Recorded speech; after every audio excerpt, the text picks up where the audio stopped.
Standard reduction potential से। उसमें last point बताइए फटाफट। Sir CO2 plus instability.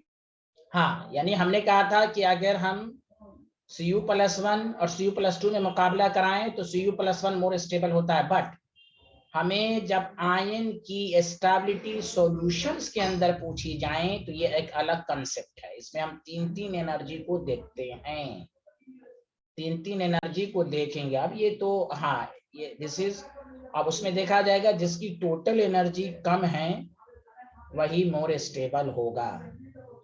Clear है? यहीं तक हुआ था शायद, इसलिए याद रखिए ये तो आप याद भी कर लीजिए। Cu+2 और Cu+1 में Cu+2 इज मोर स्टेबल। आगे का line important, in aqueous solution.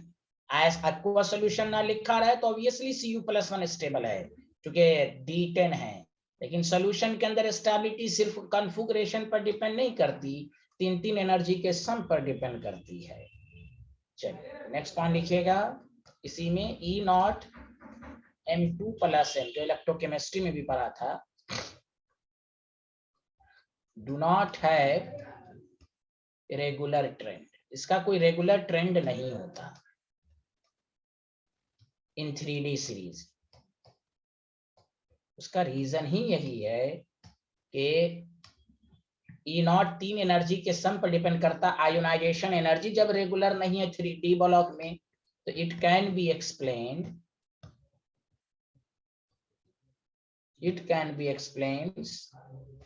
from the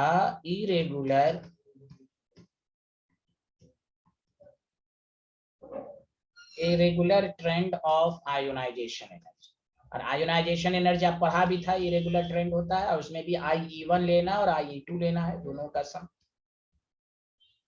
and sublimation, जब ये दोनों में रेगुलर ट्रेंड नहीं है, किसी का बढ़ रहा है फिर घट रहा है फिर बढ़ रहा है, इस तरह है, तो रिडक्शन पोटेंशियल में भी कोई रेगुलर ट्रेंड नहीं होगा। ये सब आपको रीजनिंग टाइप में पूछा जाएगा, ऑब्जेक्टिव बना के पूछेगा, इसलिए सब ध्यान देना है कि 3D सीरीज में इसका कोई रेगुलर ट्रेंड नहीं है, क्योंकि आयनाइजेशन एनर्जी सब्लिमेशन पर डिपेंड करती है, इसका भी कोई रेगुलर ट्रेंड नहीं होता। आगे बढ़े। Hello everyone.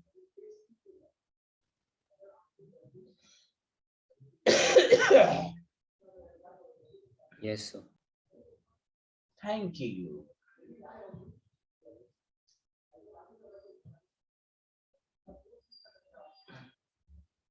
देखिएगा इन 3D series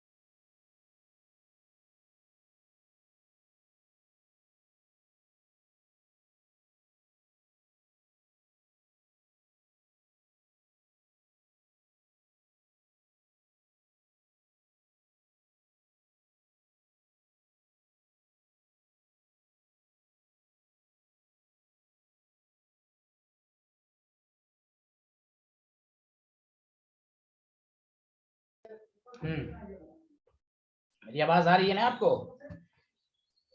yes sir. Yes sir. Of all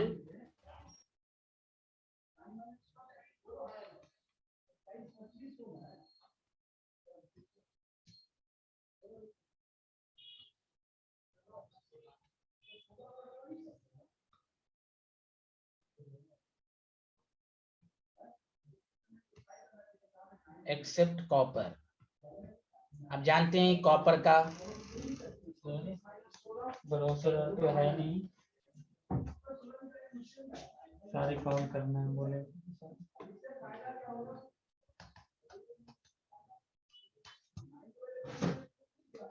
E3D series the value of E0 M+2M of all transit negative होता है। आपको मालूम है, इलेक्ट्रोकेमिस्ट्री में पढ़ा है, कॉपर का पॉजिटिव में होता है, तो 0.34 ही क्यों होता है ये नहीं पूछेगा, पॉजिटिव क्यों होता है।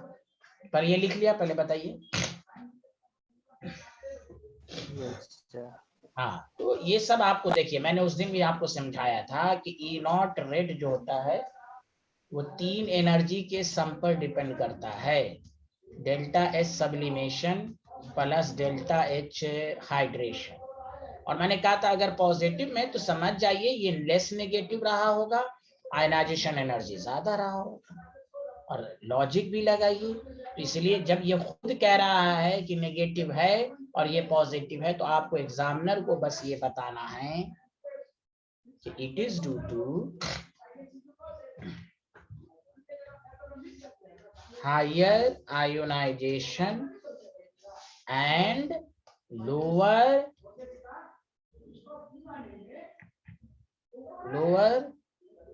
value of hydration energy. Simple.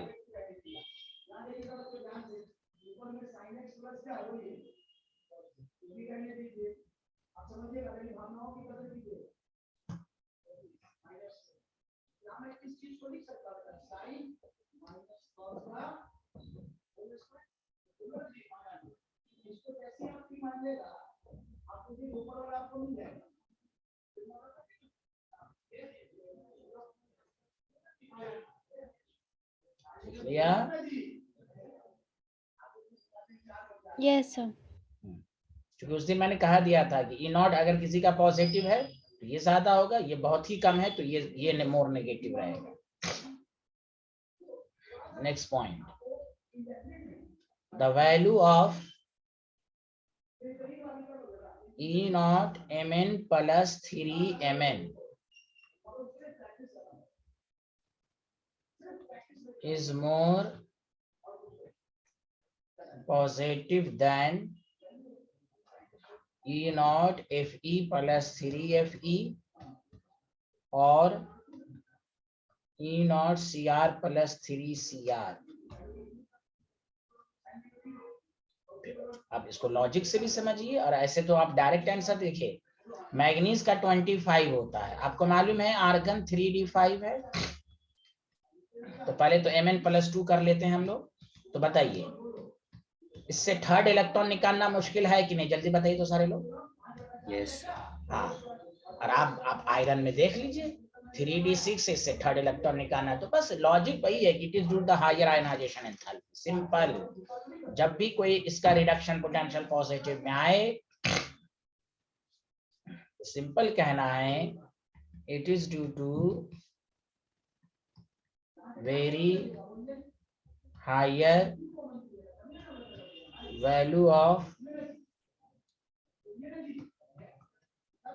Third ionization energy of manganese.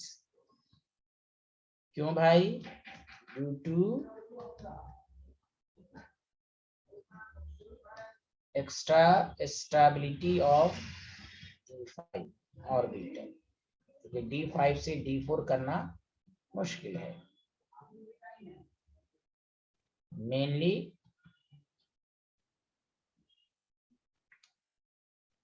responsible for positive value।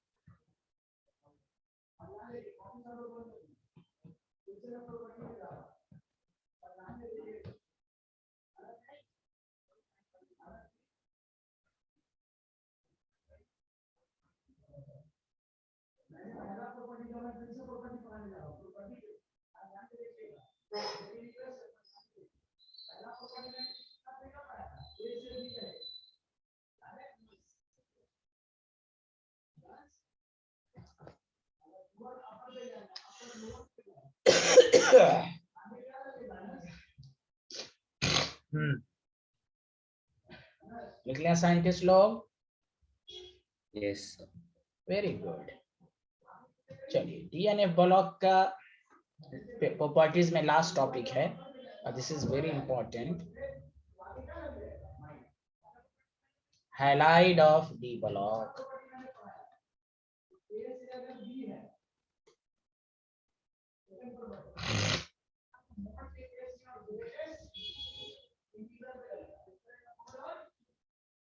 देखिए हैलाइड ऑफ डी ब्लॉक में क्या है कि आपको मैं यहाँ पर पहले आपको टेबल बनाता हूँ, फिर उसको कैसे याद रखेंगे, फिर उसमें कंसेप्ट क्या है, वो सब मैं आपको सिखाऊंगा। Scandium titanium, vanadium, chromium, manganese.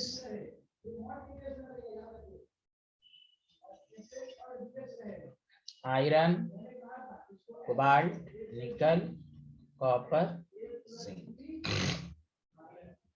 देखिए ऑक्सीडेशन स्टेट हाईएस्ट जो होता है +7 भी होता है, मैं +6 ले रहा हूँ, उसकी वजह है। +7 क्यों नहीं लिया उसकी वजह मैं बताऊंगा। +5, +4, +3,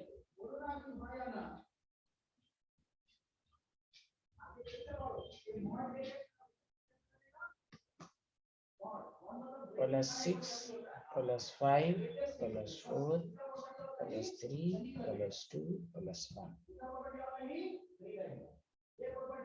+1 तो होता ही नहीं है,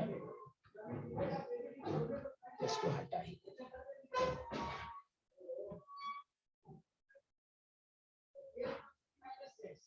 स्कैंडियम कोई हाइलाइट नहीं। टाइटेनियम का ऑक्सीडेशन नंबर +2, +3, +4 लिखवाया था ना आपको एक दफा। इसमें +6 पॉसिबल नहीं, +5 पॉसिबल नहीं। TiX4 होगा,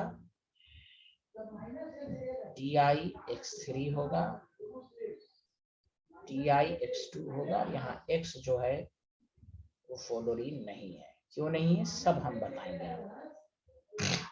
वेनाडियम में +6 तो हो नहीं सकता, +5 होता है, तो VF5 ही होगा क्योंकि हायर ऑक्सीडेशन स्टेट को फ्लोरीन स्टेबल करता है। VX4 होगा, तो यहाँ X आयोडीन नहीं है, फ्लोरीन टू फ्लोरीन है।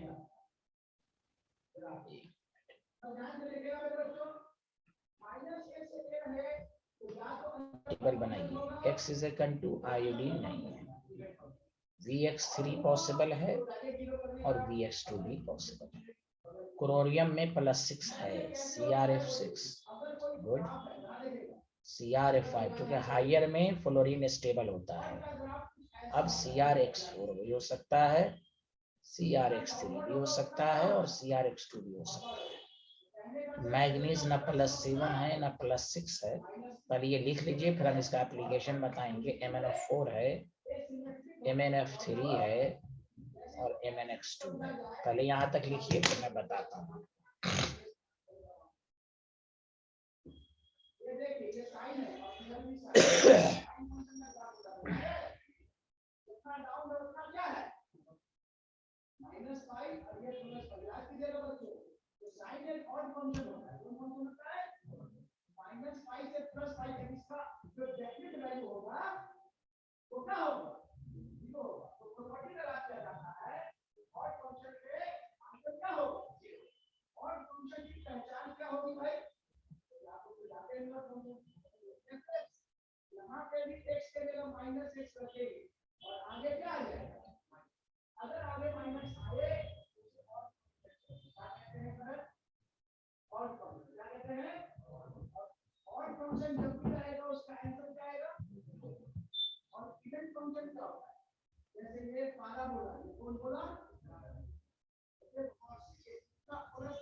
लिख लिया? हेलो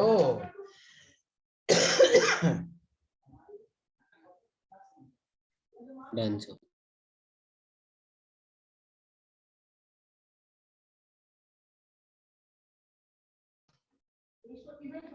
FeX3 FeX2 ही पॉसिबल है, लेकिन यहाँ आयोडीन पॉसिबल नहीं। बाकी FeX2 है। कोबाल्ट में CuF3 है, CuX2 है।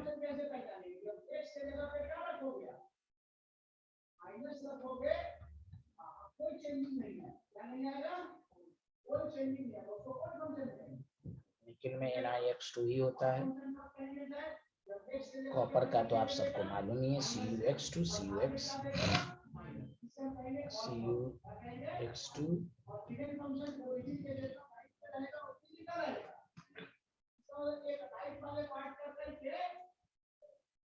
एंड यही एक ऐसा जिसमें क्यूप्रिक था ना +1 में, इसलिए +1 में नीचे जो +1 में है सिर्फ तो सिर्फ CuX है, यहाँ X आयोडीन नहीं है। बाकी Zn का तो आपको मालूम है, ZnX2। अब इसके बारे में इंपॉर्टेंट बातें क्या क्या हैं और से सुने।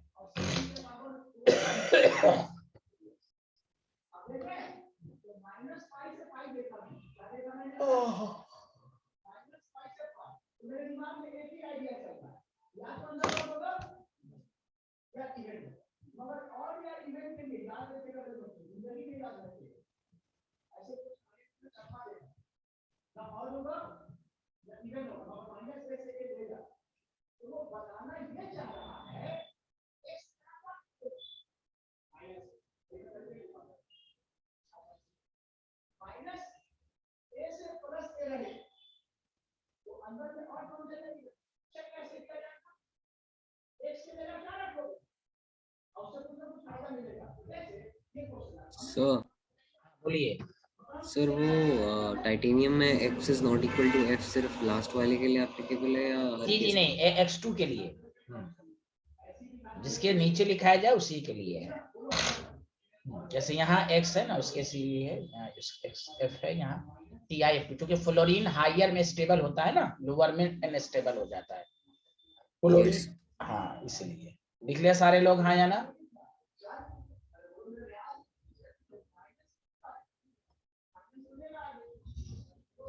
Done sir. गुड। रिमार्क्स में पहला पॉइंट लिखिए, the highest oxidation state in the form of highlight.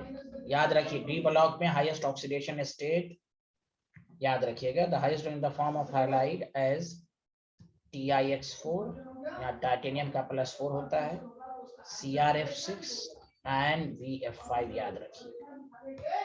Sir manganese का +7 क्यों नहीं पॉसिबल है? ये तो मैं उस दिन ऑक्सीडेशन स्टेट में भी पढ़ा चुका हूँ था, दोबारा सुनो अच्छे से। मैग्नीज का +7 ये पूछेगा, सिंपल हाइलाइट में पॉसिबल नहीं है, क्योंकि फ्लोरीन सिंगल बॉन्ड बनाता है। ऑक्सीजन Mn2O7 मैंने लिखवा चुका हूँ, is possible, MnF7 is not possible. याद है सबको? Because oxygen has tendency to form multiple bond. याद आया? Hello hello everyone. Yes sir. अभी रुक जाइएगा, सुनिए, this is very important. Manganese does not show +7 in simple highlight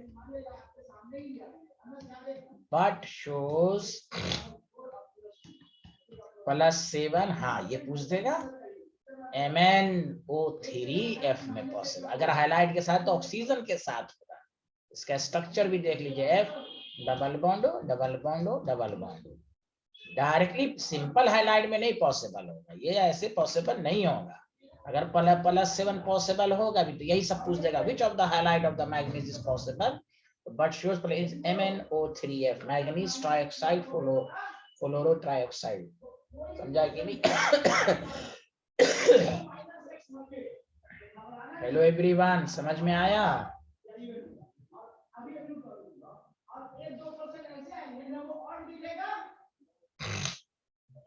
hello, ये 2 लाइन समझ में आया? तो पहला लाइन हाईएस्ट ऑक्सीडेशन स्टेट 3 ही जगह, TiX4, VF5, CrF6। MnF7 possible नहीं है। अगर Mn का +7 हाइलाइट में पॉसिबल भी है, ऑक्सीजन के साथ आएगा। Did you understand? Yes, sir.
हाँ लिख लिया बच्चों?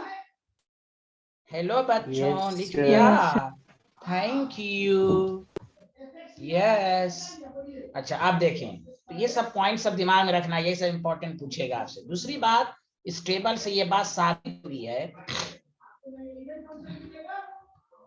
Beyond mn no metal show an oxidation state more than plus. ये सब याद रखने का होगा, टेबल आपको आराम से याद हो जाएगा। Even +3 oxidation state is possible only in COF3 and FeX3। देख लीजिए टेबल में कहीं पर भी +3 से ज्यादा नहीं है। जो भी है ना आपको याद रखना आसान है, टाइटेनियम, वेनाडियम, क्रोमियम, बस। बाकी ये सबको तो ऐसे भी आप जानते हैं, COCl3 ये सब होता है, COCl2 ये सब। चलिए, इसलिए ये सब लाइन लिखिए।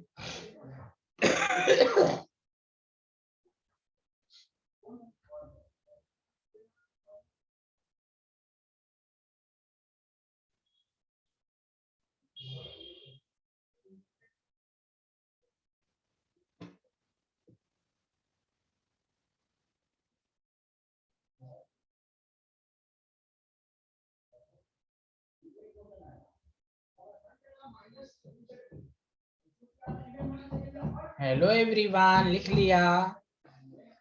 Yes, sir. Yes. Last point इसका, vanadium shows +5 oxidation state only in VF5। आपको मालूम है, बट अगर +5 पॉसिबल है भी, बट अदर हैलाइड undergoes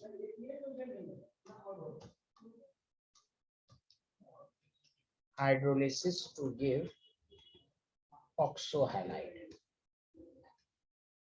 जैसे अगर वेनाडियम का +5 है तो देखिए VOX3 होगा। फ्लोरीन के अलावा अगर है तो देखिए ऑक्सीजन लगाने के साथ होगा। अरे बोलिए ना, हेलो एवरीवन, कोई बोल ही नहीं रहे हैं। Hello, Yes, sir. Yes sir, chlorine के साथ हो गया। यहाँ पर अगर हाइड्रोजन अगर है तो ऑक्सीजन के साथ होगा। इसमें मतलब यही हुआ, VOCl3, VOBr3, VOI3 ये सब। क्योंकि बोल वेनाडियम के साथ क्लोरीन का तो डायरेक्ट +5 है, बाकी क्लोरीन के साथ पॉसिबल है।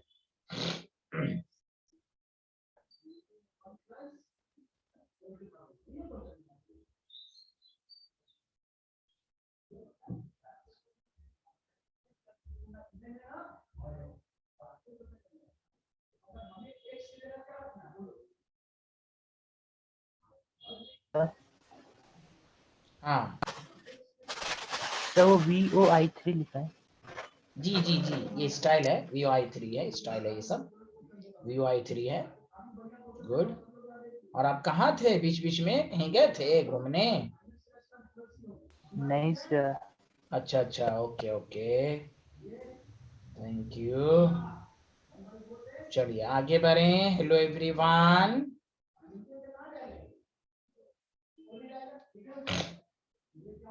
चलिए ये चैप्टर खत्म। देखिए बाकी रिड्यूस सिलेबस में है, सुना सारे लोग? Hello, Yes, sir. वो हम लोग बाद में भी पढ़ेंगे, अभी मेन को हम लोग पढ़ लेते हैं आईटी के मुताबिक। तो जो मैंने पढ़ाया है वो बोर्ड कॉम्पिटिशन सब लेवल पढ़ा दिया मैंने, रिड्यूस सिलेबस को बाद में देखेंगे। Okay student? Yes, sir. Yes, sir. हाँ, अभी वो सब टॉपिक पढ़ लेते हैं, जल्दी जल्दी हो जाएगा। हाँ, बाकी किसी को और देखना है तो प्रीवियस ईयर का वीडियो लेक्चर पूरा कंप्लीट वाला देख सकते हैं। चलिए नेक्स्ट चैप्टर, 1 मिनट रुक जाइए। अब